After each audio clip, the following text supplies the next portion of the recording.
Millionaire catches wife humiliating black daughter of cleaner. But what he did shocked all. The sound of shattered glass echoed through the mansion's dining hall. All eyes turned as a crystal goblet rolled across the marble floor, its ringing chime cutting through the silence. At the center of it all stood a young black girl, barely 16, her hands trembling as she tried to explain. But before she could speak, a sharp, venomous voice lashed out. "Pathetic. Can't you do anything right?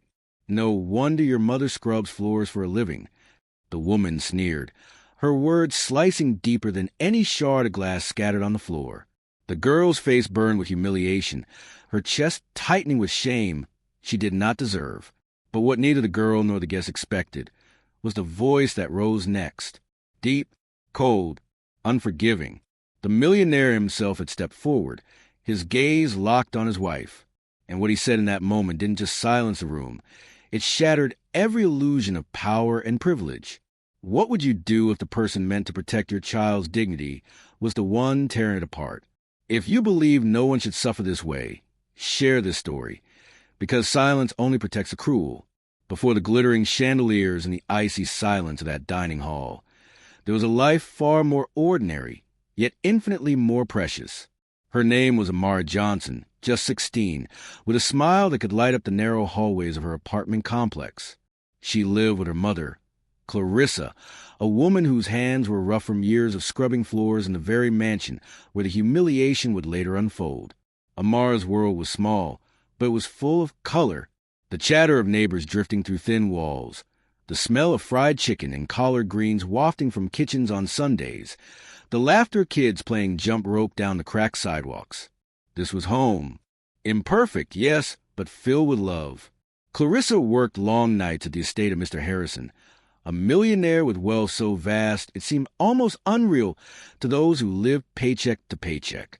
Yet Clarissa never resented her work. "It's honest," she would tell Amara, wiping sweat from her brow as she folded laundry. "And as long as I can keep a roof over our heads and food on our table, we're blessed." Amara adored her mother, but she also dreamed bigger. She spent hours sketching dresses in a worn-out notebook, her pencil flying across the page as if the designs already lived inside her. "One day," she whispered to herself, "people won't just see me as a cleaner's daughter. They'll see me as someone who creates beauty." At school, though, life was different. Some classmates whispered behind her back, "That's the maid's kid." They'd mutter. Others pretended not to notice when she raised her hand in class. It wasn't outright cruelty, not always, just the quiet sting of being invisible. And yet, there were small joys that kept her afloat. Walking home with her best friend, Maya, who believed in her sketches as much as she did. The sound of gospel music drifting from her grandmother's radio on Sunday mornings. The way her mother's arms wrapped around her after a long day, reminding her she was cherished. Still, beneath those everyday rhythms, the cracks of inequality ran deep. Clarissa's boss's wife, Vivian, had a way of looking at Amara like she was dirt on her designer heels. A polite smile at best, a dismissive glance at worst. Amara felt it each time she visited the mansion after school to wait for her mother. She noticed how Vivian's tone shifted when guests were around. Syrupy sweet to those of her own circle, sharp and cutting when it came to anyone beneath her. It was in those moments Amara realized that her world and Vivian's were not just separated by money, but by invisible walls built of prejudice, arrogance, and entitlement. Still, Amara held on to hope. She believed in kindness because her mother lived it every day. She believed in fairness because her grandmother preached it every Sunday. And deep down, she believed that if she just worked hard enough, people would see her for who she truly was. What Amara didn't know was that life was about to put her belief to the ultimate test. All it would take was one evening. A dinner party under glittering chandeliers, where laughter and cruelty would collide, to show her that dignity is not always protected by those who should shield it. Because sometimes the storm doesn't arrive with thunder. Sometimes it creeps in quietly, through uneasy glances, whispers behind closed doors, and the venom of a woman who had everything, yet still needed someone to stand beneath her heel. And Amara, she would be that someone. The storm didn't come all at once. It began like a shadow creeping across the edges of Amara's life. Too subtle at first name, but heavy enough to feel. It started with small remarks. Vivian, Mr. Harrison's wife, had a way of coating her cruelty in honey. "Oh, Clarissa," she would say, her manicured hand brushing over the polished banister. "It's remarkable how you manage to keep up with everything. I suppose some women are just born to serve." Her smile never reached her eyes. Amara, standing in the corner sketching in her notebook while waiting for her mother to finish work, felt those words like needles. Vivian never said them directly to her, but she didn't need to. The message was clear. You will never be more than what your mother is. Then came the exclusion.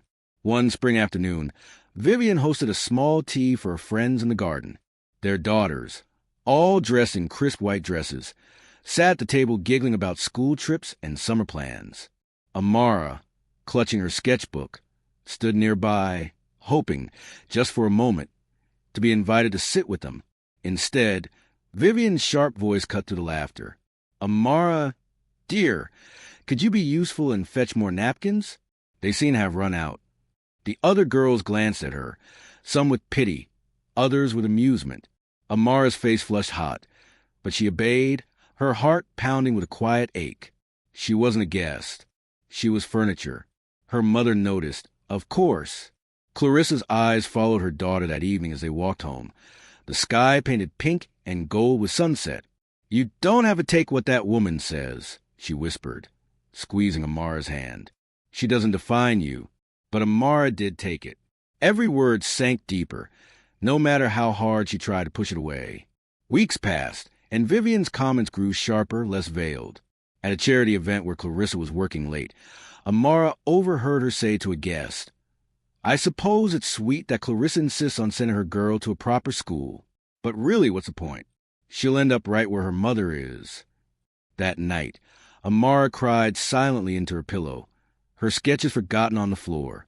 She began to doubt the beauty she dreamed of creating. The slow burn didn't just erode her confidence.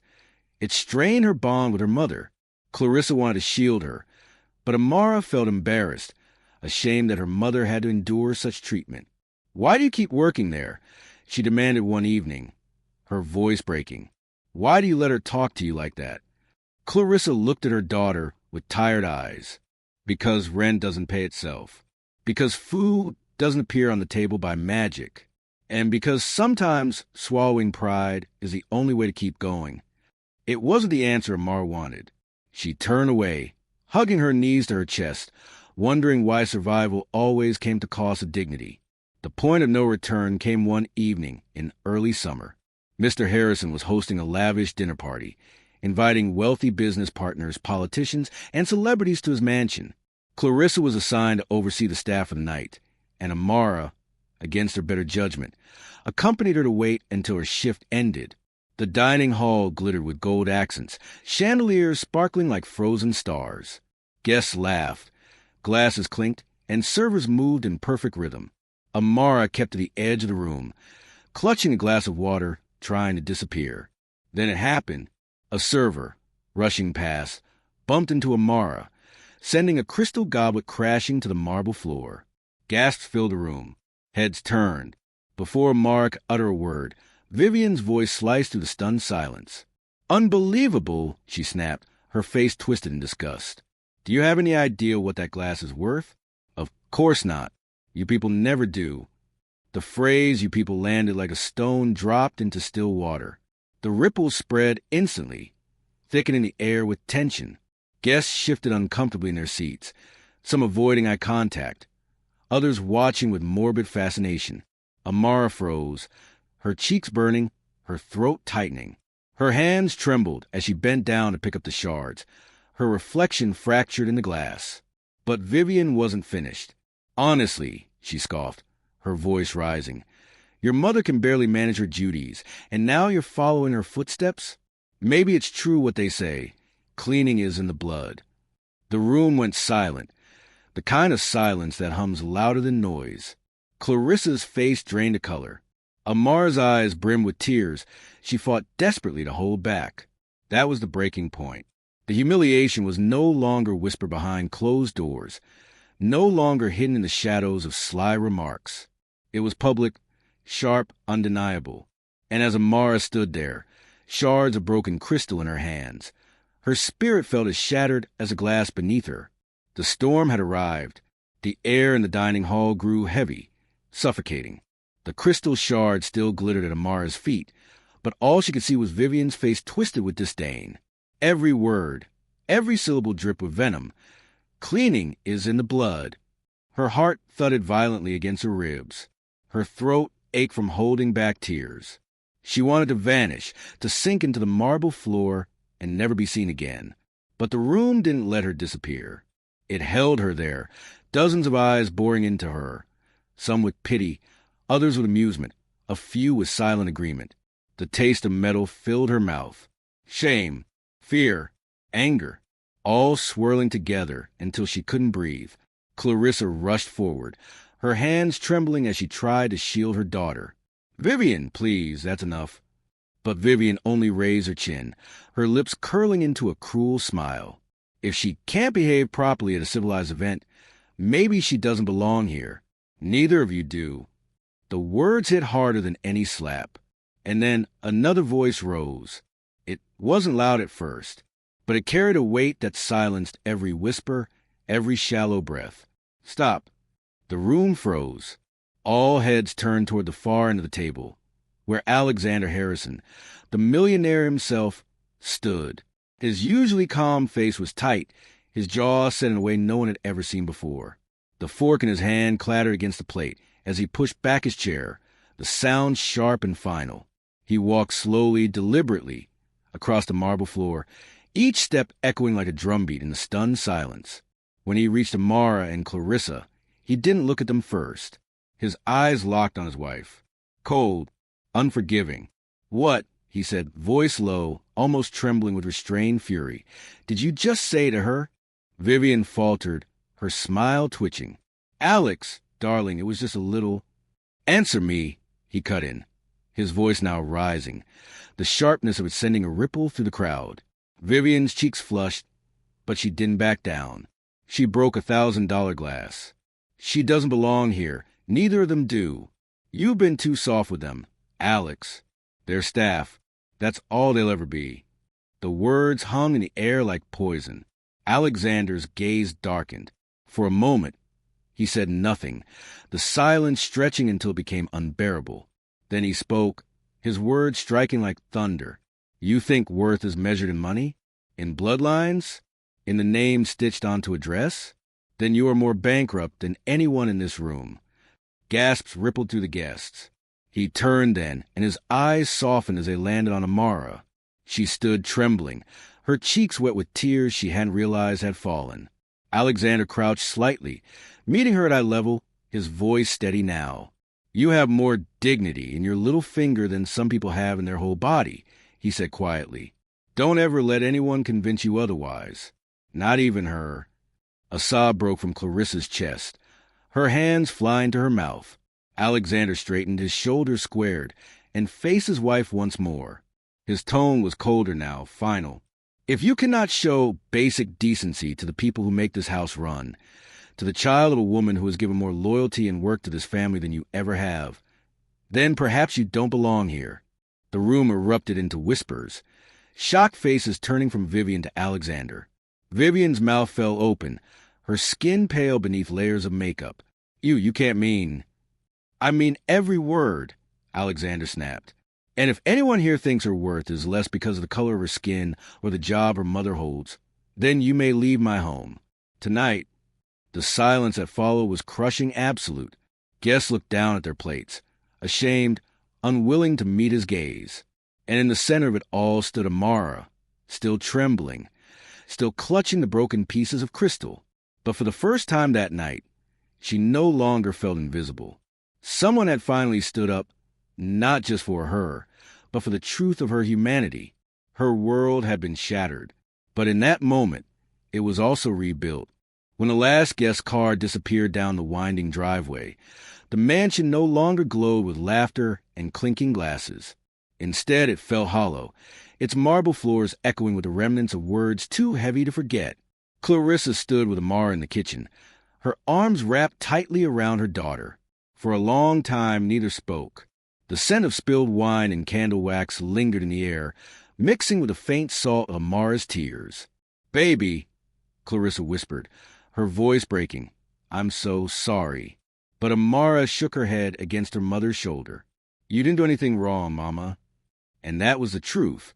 The wrong didn't live in Clarissa's callous hands or Amara's trembling voice. It lived in the arrogance that had dared to strip them of their dignity. When Alexander entered the room, his face carried the weight of the night. No longer the commanding voice of the dining hall, but a man burdened by what had unfolded under his roof. He looked at Amara, then at Clarissa, and for a long moment he said nothing, because what words could mend something so raw? Finally, he spoke softly. "You deserve more than apologies. You deserve respect that should never have been questioned in the first place." Clarissa's eyes glistened, but she only nodded. She knew apologies could not erase the scars of years spent swallowing insults for the sake of survival. But she also knew her daughter had witnessed something important. Cruelty confronted, silence broken. In the days that followed, the story spread beyond the mansion walls. Guests whispered to their friends. Staff carried the tale home to their families. Some twisted it, some softened it, but the truth pulsed beneath every retelling. A wealthy woman's cruelty had been dragged into the light, and for once it had not gone unchallenged. For Amara, the experience did not vanish with the echoes of that night. She carried it with her, in the way she held her sketchbook, in the way her pencil lines grew bolder, fiercer, as if each stroke was defiance against the voices that had tried to diminish her. She no longer sketched dresses simply for beauty.